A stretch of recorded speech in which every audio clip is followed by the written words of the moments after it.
थार रेगिस्तान, रेत और सूरज का एक अनोखा मेल। जहां तक नजर जाती है बस फैला हुआ है।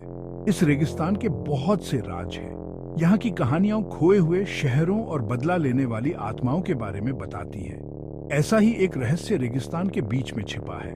लोकल्स इसे कहते हैं मौत का कुआं। मौत का कुआं डरपोक लोगों के लिए नहीं है। कहते हैं कि यह कुआं श्रापित है।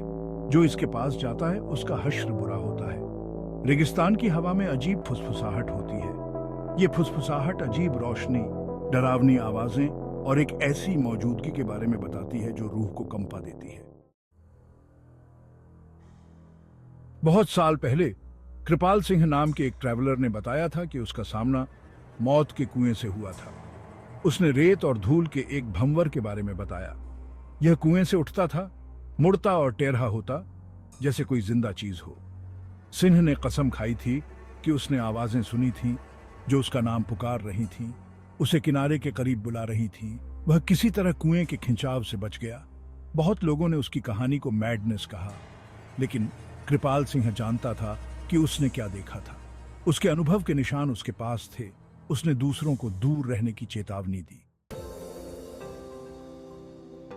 साल बीतते गए और मौत के कुएं की कहानी धुंधली होती गई। रेगिस्तान वीरान और अनफॉरगिविंग रहा। फिर आशा की एक किरण दिखाई दी। एक रिन्यूएबल एनर्जी कंपनी ने थार रेगिस्तान में सोलर प्लांट बनाने का ऐलान किया। इस प्रोजेक्ट से इस क्षेत्र को बहुत जरूरी बिजली मिलने की उम्मीद थी। सर्वेयर्स की एक टीम को प्रपोज्ड साइट का असेसमेंट करने के लिए भेजा गया। उनके पास लेटेस्ट टेक्नोलॉजी थी। उन्हें पूरा भरोसा था कि वे रेगिस्तान की चुनौतियों का सामना कर सकते हैं। उन्हें नहीं पता था कि रेत के नीचे क्या अंधेरा छिपा है। टीम ने कुछ पुराने खंडहरों के पास अपना कैंप लगाया। वे उस जगह के पास थे जहां मौत का कुआं होने की बात कही जाती थी। रात हुई और रेगिस्तान में एक अजीब सी खामोशी छा गई। बस हवा के शोर के अलावा सब शांत था। अचानक जमीन हिलने लगी। एक गहरी भयानक दहाड़ ड्यून्स में गूंज उठी।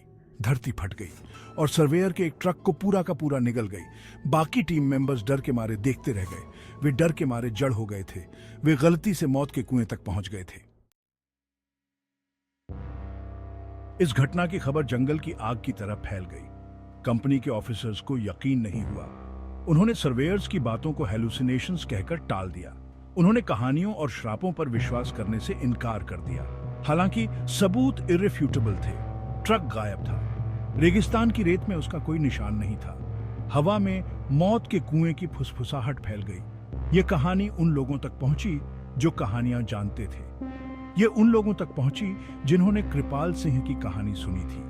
कंपनी के ऑफिसर्स को एहसास हुआ कि वे किसी ऐसी चीज से टकरा गए हैं जो उनकी सोच से कहीं ज्यादा भयानक थी। कंपनी के ऑफिसर्स के दिल दहशत से भर गए। उन्होंने इस प्रोजेक्ट में अपनी रेप्यूटेशन दांव पर लगा दी थी। अब उनका सामना एक अनजान और भयानक ताकत से हो रहा था। जवाब के लिए बेताब उन्होंने उस एकमात्र व्यक्ति को ढूंढना शुरू कर दिया जो मौत के कुएं का सामना करके बच गया था।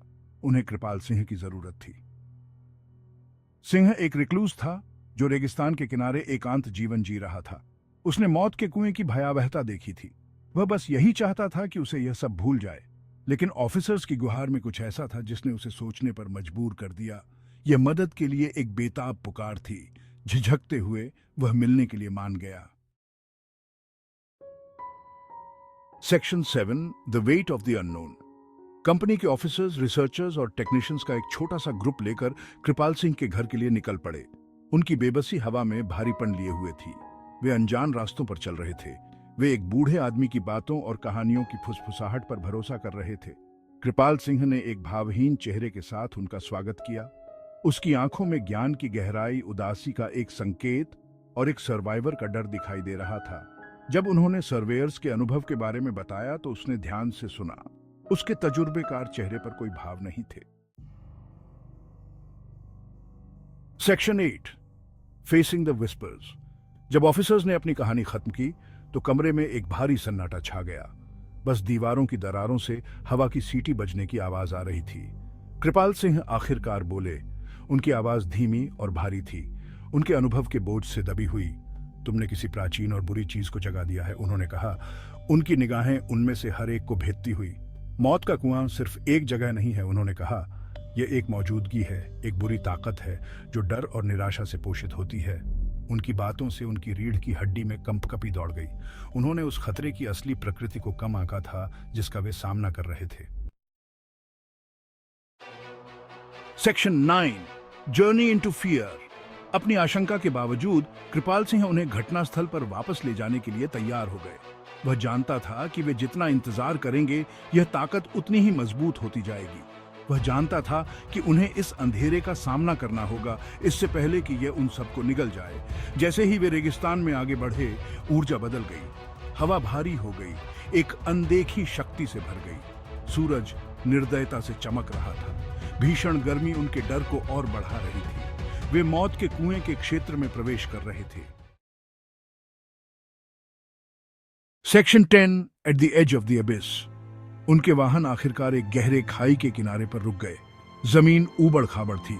सर्वेयर के ट्रक का कहीं कोई नामो निशान नहीं था। उस जगह पर एक अजीब सी खामोशी छा गई थी। बस उनकी अपनी सांसों की आवाज सुनाई दे रही थी। वे अनजान के कगार पर थे। कृपाल सिंह आगे बढ़े। उनकी निगाहें खाई पर टिकी हुई थी। यहीं पर हुआ था, उन्होंने कहा। उनकी आवाज मुश्किल से सुनाई दे रही थी। यहीं पर धरती फट गई थी और उन्हें निगल गई थी। ऑफिसर्स ने नर्वस नजरों से एक दूसरे को देखा। वे अपनी सीमा से बाहर थे। उनके पास उस बूढ़े आदमी पर भरोसा करने के अलावा कोई विकल्प नहीं था जिसने एक बार पहले इस बुराई का सामना किया था। To be continued.